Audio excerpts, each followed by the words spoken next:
What's up guys, welcome to Easy Fix. Today our fix is this fridge. It stinks. Let's see what our problem is. Oh my god.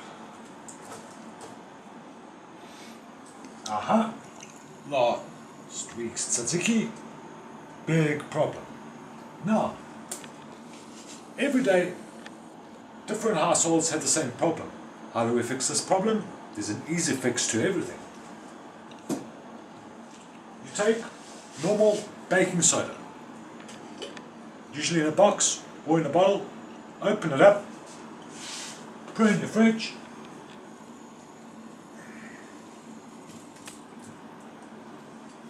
open, close your fridge. 2 hours have passed. Let's see if this has worked.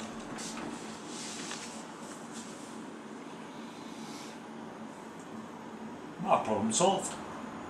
Now, there's your easy fix for the day. Thanks for watching guys. Like, sub, leave a comment below. This is Chris for Easy Fix.